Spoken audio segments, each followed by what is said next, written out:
قناة نادي الزمالك كل يوم بتبهرنا بمنتهى قلة الأدب وبمنتهى السفالة وبمنتهى الحقارة وبمنتهى عدم التربية. فيديو النهاردة للتاريخ يا فندم. فيديو النهاردة حرفيا الرد الناري والمناسب، علشان أنا ما لقيتش حد رد مناسب على إيهاب الفولي. هتقولي بقى كابتن أستاذ بلا أستاذ بلا كابتن بلا خرا على إيهاب الفولي. معلش يا بيه كده، لو انت يعني واخد عليا ان انا مؤدب وان انا لساني محترم وان انا ما بطلعش العيبه من بقي، فاحب اقول لحضرتك اطلع من الفيديو ده عشان اللي جاي تقيل. انا هقول لحضرتك اللي جاي تقيل ليه.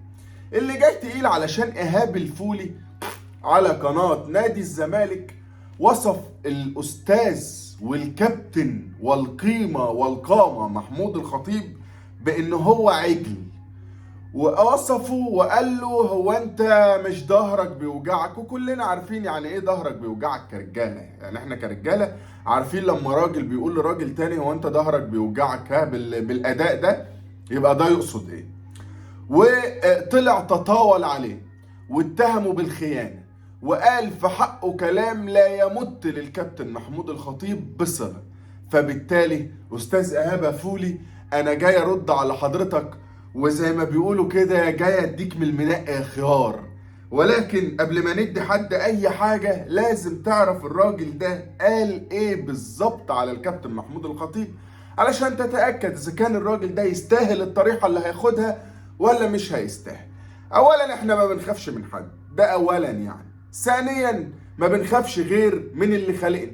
ثالثا ما دام بنقول الحق وبنقول الحقيقه وما اسمها ايه، ما بنت ايه بقى، يعني ما بنتبلاش على حد ولا مش عارف اسمها. المهم يعني ليها اسم كده انا مش فاكره وده حاجه مش مهمه. المهم يا سيدي، الاستاذ ايهاب الفولي حضر كوبايه شايك، يلا بينا بقى مع بعضينا. وخلينا اقول لحضرتك وصباح الخير او مساء الخير على حسب الوقت اللي بتشوف فيه الكارثه ده يا فندم، يا كارثه بكل المقاييس. اتمنى ان حضرتك تعمل لايك على الفيديو ده، عايزين نوصل فيديو لاكتر من 5000 6000 7000 8000 لايك، انت وذوقك بقى، دي حاجه ترجع لك يعني.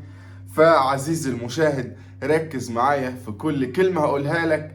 اتمنى ان حضرتك يكون صدرك رحب لكل كلمه هتسمعها. وعايز اقول لحضرتك خبر كده قبل ما ندخل في موضوع حلقتنا. محمد مجدي قفشه لاعب النادي الاهلي رسميا تم اصدار العقوبه عليه طبقا للوائح من النادي الاهلي. هتقول لي تعاقب ليه؟ اقول لك اتعاقب لان هو ما كانش المفروض هو يشوط ضربه الجزاء بتاعت مباراه فيوتشر، ولكن هو صمم ان هو يشوطها. فالنادي الاهلي رسميا النهارده حالا والفيديو ده بيتصور قبل ما التك تصوير، قبلها بثلاث دقايق بالظبط اتبعت النوتيفيكيشن بتاع ان العقوبه بتاعت قفشه نزلت.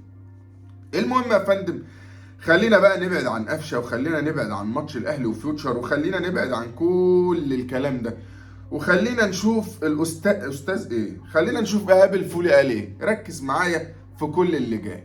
اعرف هي المغرب دلوقتي بقى فيها سكر. يعني كابتن محمود الخطيب هو ومجلس ادارته اللي قاعد يشتم في المغرب ويعمل بث مباشر، كان طالع كده عامل عشان الكورونا كونفرنس. ايوه هو كان عامل كونفرنس، ايوه هو كان عامل كونفرنس يا ايهاب يا فولي. المهم يعني انا مش فاهم ايه المشكله ان هو يعمل كونفرنس او يتكلم فيديو كونفرنس كده علشان الكورونا وعلشان البيبي. انا مش فاهم ايه اللي يضايقك ومغرب ايه اللي وحشه يعني. لو حضرتك بتتكلم على النهائي حضرتك ايه ونيلة ايه؟ لو انت يا ابني بتتكلم عن اللي حصل في ماتش الوداد والاهلي فيعني انت ما كنتش عايز الراجل يتضايق؟ يعني انت عايز الراجل يبقى عادي صباح الفل؟ انا مبسوط جدا عشان اتظلمت، انا مبسوط جدا علشان طلعت. واكبر دليل ان النادي الاهلي كان مظلوم انه شارك في كاس العالم للانديه، والله العظيم ده علامه من عند ربنا. المهم ركز في اللي جاي. بيوجه كلامه كله لمين؟ لمجلس الاتحاد الافريقي ان دوله المغرب دوله ظالمه وظلمت النادي الاهلي. النهارده انت طالع تطلع في المغرب، احنا عايزين نشوف الصور دي على الشاشه، الناس اللي نحست المغرب يا راجل يا راجل يا بص يا ابني، الكابتن محمود الخطيب هو اللي راح نحس المغرب. بقى الكابتن محمود الخطيب هو اللي راح اتسبب في هزيمة المغرب؟ يا راجل يا مختال، هو احنا كنا نحلم يعني مع احترام المنتخب المغرب ان المغرب توصل للادوار اللي هي وصلتها دي؟ كنت تحلم انها تطلع اسبانيا وانها كنت تحلم كل ده؟ كنت تحلم ان كل ده يحصل؟ وقسما بالله احنا شعب ملناش كتالوج، والله ما لينا كتالوج يخلي البشر يفهمونا. المهم ركز في اللي بيقوله ايهاب الفولي. الطيبه ديت على احمد ويعني على الكابتن الخطيب برضو، ما راح. ما الكابتن الخطيب كان الاهلي، كان ايام محمود طاهر راح المغرب اهو مع الكابتن حسن حمدي.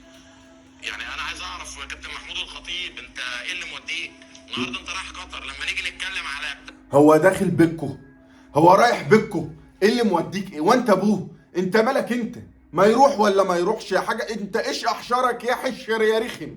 يعني انت مالك؟ ما يروح مطرح ما يروح، ما يجي مطرح ما يجي، انت مالك يا حشر يا شبه الكزبره؟ انت مالك انت؟ ركز في اللي جاي. قطر لما كان في ازمه بين مصر وقطر، احنا كنا بنتكلم ان في خيانه بتحصل في البلد. النهارده انا عايز اسال سؤال، ليه كابتن الخطيب واحمد سليمان بس اللي بيتم دعوتهم من دوله قطر؟ يعني انت عايز تفهمني ان الخطيب واحمد سليمان بس اللي تم دعوتهم من دولة قطر؟ يا راجل ده انا اصحابي يوتيوبرز راحوا، والله العظيم 3 راحوا عادي وجالهم دعوة وراحوا. ناس كتير قوي اعرفها تم دعوتهم وراحوا، فنانين ومغنيين وجالهم دعوة وراحوا. فهل في مؤامرة من الناس المغنيين والفنانين واليوتيوبرز والانفلونسرز ان هم يروحوا؟ اقسم بالله العظيم 3 انتوا بتفكروا بحاجة تانية غير دماغكم. انتوا في عضو تاني اللي بيفكر مش دماغكم، وانا عارفه كويس. المهم ركز في اللي جاي. هل مفيش رموز في الرياضه المصريه غير الخطيب اه واحمد سليمان؟ طب احمد سليمان صفته ايه؟ طب الخطيب لما جه رئيس الاتحاد القطري، اول نادي راح عليه النادي الاهلي قبل اي مصالحه وقبل اي حاجه، يبقى انت كنت مرتب من الاول. طب الخطيب ظهره بيوجعه، نيجي هنا بقى. ظهره بيوجعه او وسطه مش بيتقال كده في الاغنيه؟ طب يا كابتن، الاغنيه بيتقال كده في الاغنيه اللي هو ظهره بيوجعه وعايز حد يدلعه. قسما بالله انت اللي عايز حد يدلعك ووقفك عند حد، والله العظيم انت ما لاقي اللي يدلعك. انت كل اللي انت بتعمله ده عشان مش لاقي اللي يدلعك. يدلعك. انا مش عايز اتكلم كلام ما ينفعش يتقال على السوشيال ميديا ولا في اي حته، عشان انا اقسم بالله لساني قد كده قد كده اهو يعني، ويمكن ما شفتش بجنيه تربيه. فانا لو اتسيبت عليك، شوف اتسيبت، بقول لك اتسيبت اهو، والله العظيم 3 هجيبك الارض يا فولي. انت مثال للبني ادم اللي بيفكر بانبلته، والله العظيم.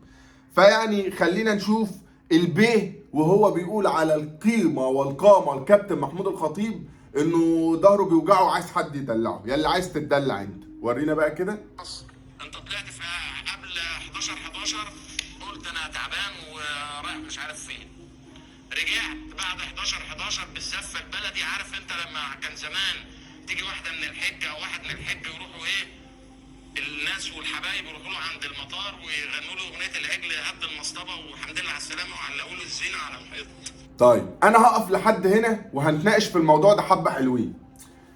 بقى يا راجل، يا راجل يا مهزأ، يا راجل يا عديم الاخلاق، يا اللي معرفلكش مله، اللي بيجي من الحج، اللي بيجي من الحج بيغنوا له العجل هد المصطبه ويا منجد علي المرتبه واعمل حساب الشقلبه، بيغنوا له كده. اللي بيجي من الحج، اللي بيجي من الحج، انتوا بتعبدوا الستاير. اللي بيجي من الحج بنقول له العجل هد المصطبه. قسما بالله الهي يهدها فوق دماغك يا بعيد. الهي العجل ده يهد المصطبه دي فوق دماغك، يدمرها 10 حتت. اللي بيجي من الحج يا محترم، يا اللي قاعد في قناه، يا اللي فيه رئيس مجلس اعلى للاعلام المفروض قاعد بيتفرج عليك، اللي بيجي من الحج بنقول له العجل هد المصطبه. الهي مصطبه تدخل يا اخي تشرمك. يا نهار اسود. يعني حتى الدين هنهزر فيه، الحج هنهزر فيه. اللي بيجي من الحج هد مصطبه ايه في الحج ده؟ عجل ايه اللي هد المصطبه في الحج؟ قسما بالله انتوا ما عندكم ريحه الدم ولا في كنترول بجنيه على لسانكم، والله العظيم. عدماء الربايه، والله عدماء الربايه. انا ما شفت كده يعني، حاجه منتهى الاستفزاز والاشمئزاز، وحاجه يعني تجيب عزيزي المشاهد، إيهاب الفولي حرفيا ادانا درس او ادانا معلومه كده ان اللي عاوز يعمل حاجه في قناه نادي الزمالك هيعملها. ما انتش فاهم بقى، ما انتش فاهم الاستاذ كرم جبر ممسوك عليه ايه. انت ما انتش فاهم الراجل ده معمول له ايه علشان يسكت على كل التجاوزات دي. ما انتش فاهم الراجل ده ليه بيعدي كل الحاجات دي من قناه نادي الزمالك. ما انتش فاهم ليه مش قادر يقول لهم تلت التلاته كام. ما انتش فاهم. ولكن احنا فهمنا، تقريبا في حاجات ممسوكه على ناس يا جماعه، من الاخر كده سكه ودغري. وعلشان ما اعكش لحد هنا نكون وصلنا لنهايه الفيديو بتاع النهارده. لو انت بقى بتتفرج لحد دلوقتي اظهروا في اللايك الجامد زحليقه، اكتب كومنت وقول لي رايك، اعمل اشتراك لو دي اول مره بتتفرج عليا فيها. كان معكم المخنوق واللي مش طايق نفسه محمد الجرحي. تصبحوا على الف خير. باي باي.